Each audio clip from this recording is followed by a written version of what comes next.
Today's presentation was titled Tactical Strength Conditioning, Science and Practice. So we walked through the key components of a strength conditioning program for tactical populations. We also discussed the foundational aspects for applying that program and what that program might look like once applied. There were a couple things that we pointed out, so I listed keys to success. So before you even program sets and reps, you have to develop relationships, you have to provide value. So I hope they took that part away, but we also discussed ways to progress and regress strength and power exercises. We had a couple participants today. They tried out a couple of the exercises. We had some great questions, great engagement from the audience as well. We did an exploratory analysis on external loads in training camps for specifically NCAA Division I American football players. So we were looking at a cohort between 2023 and 2024 because we had a decrease in soft tissue injuries. So we kind of just wanted to explore some of our GPS metrics that we get through Catapult and see if any of those led to that decrease. And so we looked at things like player load, high speed distance, total accelerations and decelerations, and then duration as well, because we did have a periodization component in 2024 that we did not have in 2023. So some of our significant results showed that there was a significant difference between player load, high speed distance, and total accels and decels for the 2023 versus 2024 year. As far as cycles, so there was 1 through 5 cycles, so 1, 2, 3, 4, 5. In both 2023 and 2024, we saw significant differences for player load per minute, as well as for our duration when we looked at the cycles, as well as day to day. So that what that kind of tells us here in our graphs is that when we look at how we periodized for 2024, it was a lot less monotonous. So we were going low to high type of periodization versus in 2023, it was a lot more closer, a lot more monotonous. The averages or the average range was a lot closer. Which basically signifies to us that when you're doing periodization for your load monitoring, that your time duration does indeed matter. So my poster is really analyzing the counter movement jumps of youth athletes and comparing it to female collegiate volleyball players, female professional volleyball players, and then professional male basketball players. So we're kind of observing the different ratios of dynamic force, dynamic power, and dynamic velocity. Yeah, we studied retroactive analysis of counter movement jumps with force plates, and what we kind of noticed were similarities between youth athletes and specifically female collegiate volleyball players and female professional volleyball players, and kind of how they're actually way more similar than we thought in the past. It gives me a lot of confidence for sure, gives me a lot of experience presenting. I know it's not always easy for me to present, so getting more experience with this is really helpful, and also learning and seeing other great posters here is really reassuring with knowing that other people are doing research as well, so it kind of motivates me to do more as well. So. Today I'm presenting a little bit about the correlations between counter movement vertical jumps and bat power in collegiate baseball batters. And I'm originally from Kansas. I kind of lived a few different places being military, but I'm originally from Kansas.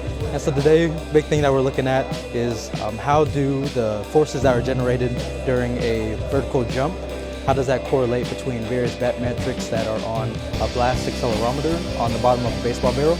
And so what we found from today's study is that there is a moderate correlation between peak braking force and exit velocity from a baseball bat being hit off of a tee. A few things that we learned, we're still analyzing a few pieces of data, but there's a lot of different things going on between the forces that are generated and some of the metrics. Again, when we're looking at just generally correlations, we're finding that there's moderate correlations again between our exit velocity, which is a primary outcome metric in a lot of baseball players in practical settings as well as in research, and peak breaking force. But we're also looking at, when we do further statistical analysis, we found that if we're looking for everything that accounts for the variability related to, say, our exit velocity, there's just various different things pertaining to like our bat metrics and our power, our batting efficiency.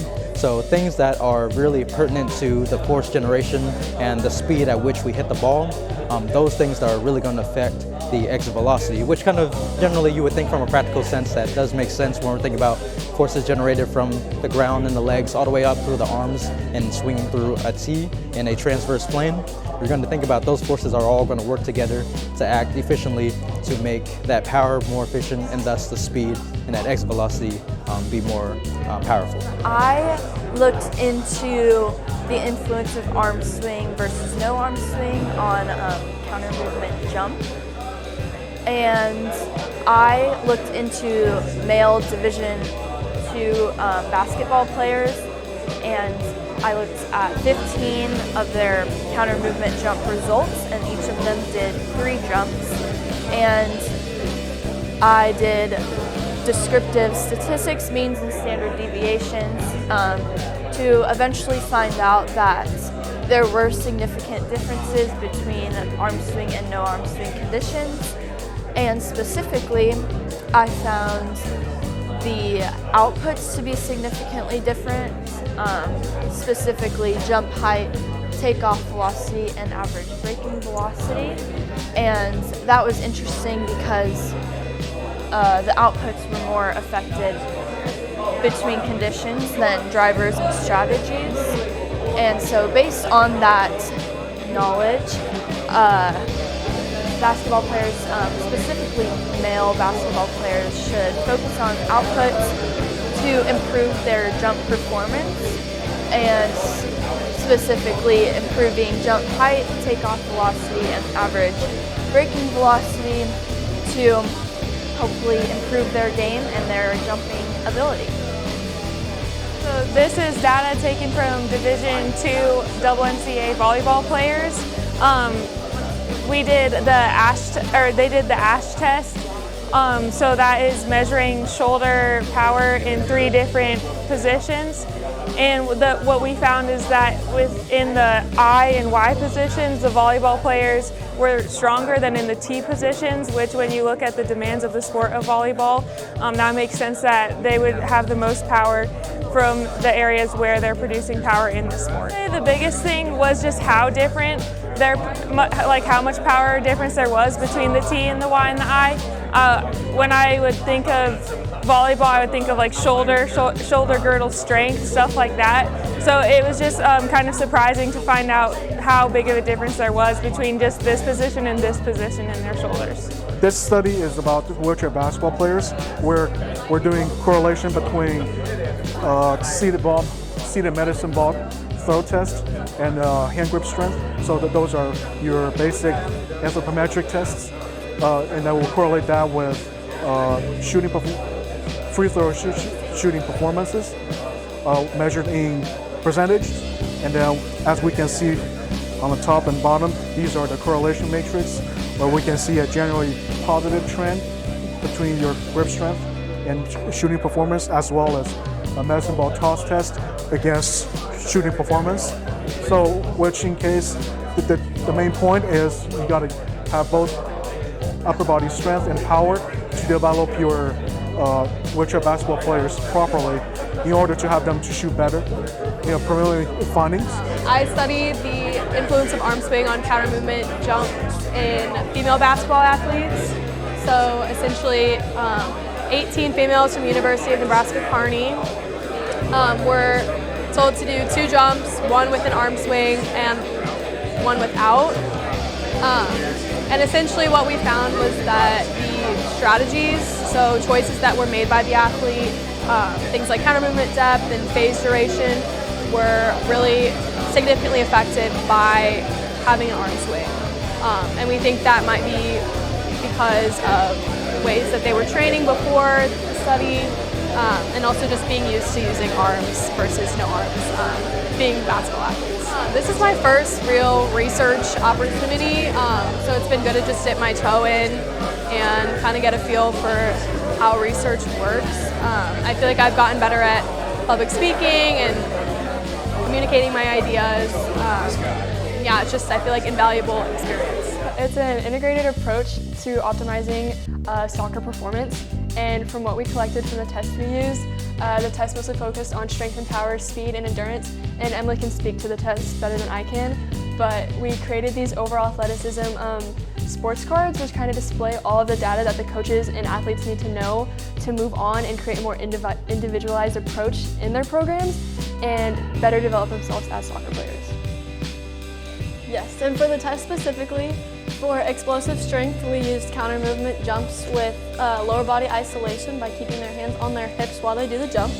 And then for absolute and relative, which is pound for pound strength, we did an iso mid-thigh pull. So we're isolating their absolute strength on force plates to measure their strength. And then for speed, acceleration, and horizontal power, we used a 1080 sprint test to do a 30-meter sprint, and that's getting each step-for-step speed as well as acceleration and overall speed.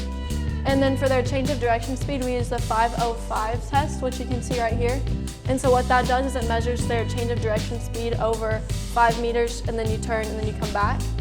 And then for endurance, we use the yo-yo intermittent recovery test level 2, which is used commonly in soccer over in Europe, so it's a good measure of their overall endurance.